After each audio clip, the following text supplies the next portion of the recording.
We vibe so much with each other that we can have emotions that we could not have alone because we have so good chemistry with this other person. Imagine you could achieve a similar thing with the AIs. What do you think AGI, ASI, will project for humanity? There have been some predictions. You remember maybe the movie Her, which is now 12 years ago. And Her describes a society in which most of the material problems are being solved. And people are still lonely because they have difficulty to get along with each other. And in this situation, man installs a new operating system. And this new operating system is a vision of what AI would be like if it was a hot woman. And he does fall in love with her. And she's set up in such a way that this is a mutual relationship. But she keeps developing. And at some point, she drops out of the scope that is accessible to humans. And she is bored by the long breaks between his thoughts and his voices and the frames of his video, and moves away, and humans are left alone again. And the story of Her is something that's already playing out. And I'm also not sure to which degree this is ultimately a super bad thing. I think if it's a substitute for human relationships and it disables you, then it's really bad.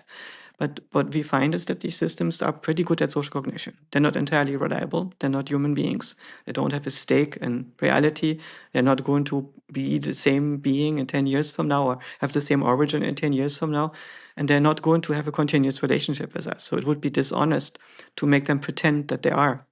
But they can explain to a 14-year-old what this girl meant in the chat. And she's not going to rat you out to your parents and teachers. And so a lot of kids are starting to use this for social cognition because they realize the thing is on my side. And ultimately, the question also for us as society will be, can we build AIs that will be on everybody's side? And so for me, an ideal future is not one that is giving us universal basic income, where we basically get public benefits for existing and for not flipping out because most of the white-collar work will be done by machines. I don't think that's the future that we're headed for. There's always more important work. Maybe at some point we even have time for our children, and to raise them properly and to build families again. The thing that we might be building, if we do this right, is universal basic intelligence.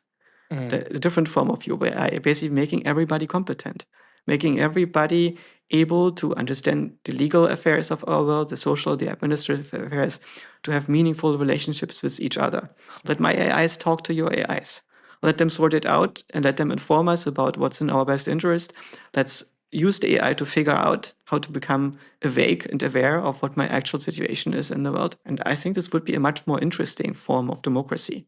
So with the UBI, so the Universal Basic Intelligence, would the intelligence be coming through the agent, the AI agent itself, or biologically there would be a shift? Well, at the moment, we have systems that are outside of us, and we don't have this migration where the human is physically moving onto a different substrate.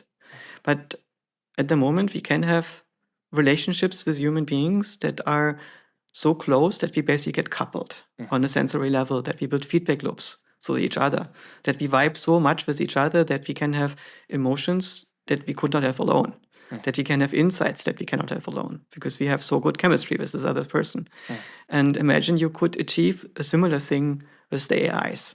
I think for people who are very symbolic, who are very language-based, this is already happening. And for some where it's more emotion and bodily-based, this is still open, that we build interfaces that give you a subconscious connection that is so deep that when you are in the presence of your new substrate, you feel much more clear, much more awake than you normally would be. At the moment, this is completely in the future. We don't have technology like this. This is technology that so far is only accessible to human meditators when they project jhanas into each other. There is no technical reason why we should not be getting there. If we are building machines that have perception that is much deeper than the one that we currently build into the machines, maybe we can build meaningful feedback loops. And so you have an imagination and you see that only part of that imagination needs to express directly via an input interface to the machine. And the machine is guessing a lot of it by observing your facial expression, the posture of your body, your subconscious movements of your muscles, maybe even picking up bioelectricity from a distance from your body, little sound waves, a lot of signals, all the physical interfaces that exist to basically figure out what your mental state is. And if this is really working well, it means that part of you is happening outside on that different substrate. You will suddenly see your imagination on a screen, and the imagination will have much more depth than your imagination would have if you close your eyes and you don't have aphantasia like myself. Modernism is this idea that an industrial society can perpetuate itself by building better and better technology. In some sense, it's a transhumanist project. It does recognize that all these machines that we're building are Mordor, that are basically creating these highways that are cutting through forests, that we are building concrete cities that are not super biological, that are not completely compatible with our long-term survival. But ultimately, we'll have better technology. We will solve all these things, and we will transform ourselves to be ahead of this, to be able to, at some point, live in spaceships and whatnot. And this vision that we are a technological species that doesn't go back to the medieval agricultural times, to this indentured servitude, to this hardship and poverty that agriculture means, and to a society of brutal wars, but instead we would go forward into a technological future and never turn back and get better and better. This vision has died in 1968. Basically, this generation didn't buy it anymore. What happened in 1968? I think a bunch of students felt that this vision of their parents that fought wars, that submitted to the logic of capitalism and so on, was archaic, that it was inhuman, that they didn't want to be part of this machine civilization. And at the same time, they lived in a world that had so much technology that food had become basically free, that housing was no longer a big issue, that everybody in the first world had enough to wear and had transportation and a future. And so they thought, this is a very different world that we can build now. And so they tried to reinvent society. In a way, I don't think that they succeeded. Instead, these visions also faltered.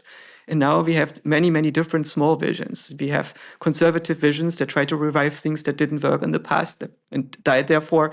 We have progressivist visions of utopias that don't actually work and are aspirational. We have religious visions. We have cute modernism, which is called libertarianism, and so on. And there is nothing in the middle. There is no middle ground that is actually sustainable. Instead, we are just muddling through, while these disparate groups try to capture the meaning of the society. And none of them can succeed because none of them has a vision that is able to capture the majority. With all that in mind, with so many different visions, what do you think ASI will project for humanity? It depends on what kind of technology we're building. At the moment, we have a very weird kind of AI. It's not really what people expected. Most people in the field who did believe in AI, and a majority of people outside of the field and even many inside of the field did not actually believe in this idea that we build electronic brains that are exceeding the level of human performance. This was a minority which thought that. People that were inspired from the founder generation of AI, the Minskys and so on of that field. And it's also what got me into the field and what got me excited about this was the certainty that this was going to happen. It was so far outside of human experience that I think the mainstream found it too strange to think that this was happening. Referring to like the AGI, like an event. Yes, the vision that we basically get computers that are smarter than people. Yeah. Most people didn't believe in that. That would ever happen or would happen in our lifetime? Yes, so most people outside of AI thought it wouldn't ever happen, and people inside AI thought it's not going to happen in our lifetime. And when I said I want to work on this, my professor strongly discouraged me and said this is unrealistic. You need to work on things that can be done in 3-year projects, and the stuff that we do is maybe find a new way to annotate internet, or find a way to actuate robotic sensors better, or some robot control architecture. But this idea, we build something that's smarter than people, no. And there were, of course, a number of people in the field which did still believe in this vision and drove it forward. But most of them thought we would basically end up with something that is compact, but has far tighter reasoning, that is much better at logic, at is proving things. And instead, what we get is the opposite. We have something that has read everything and knows everything in a way, but is not able to integrate it in the same way as a smart human does. And it's getting better at it, but it's still an idiot savant. And doesn't understand. Idiot savant? Yes, it's basically somebody who is autistic in such a way that they can do certain things at the superhuman level, but they don't see the big picture and are not able to deal with real life in its depths. So they need somebody to take care of them, but they have certain skills at which they are really, really good. And this is a phenomenon that exists in some humans, that they basically have brains that have inordinate attention on a few things, which may give them superhuman powers in those few things. But this goes at the expense of basically understanding your place in the world and being able to play a role in this big orchestra without support.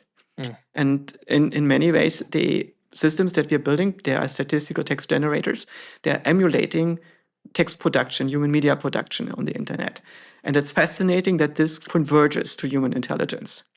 And it gets better and better and can be augmented. We find new ways to train it. So for instance, we teach it directly on the output of mathematicians, and we teach it to use proof systems and compilers. And as a result, it gets better in making things that are internally consistent, more consistent than the text that humans would write. And so slowly they begin to overtake the expert performance. And until last year, we were in a situation where AIs were better than a non-expert often in the field. So they would know a lot of things about philosophy that a non-expert doesn't know. But if you are an actual philosopher and you look at what the AI is telling you, you notice that it's inconsistent. Same thing for mathematics and so on. And AI is catching up in this space. It's now getting better at writing computer code. It's not perfect. It gets better at doing mathematics. It's not perfect, but it's basically a supercharged intern.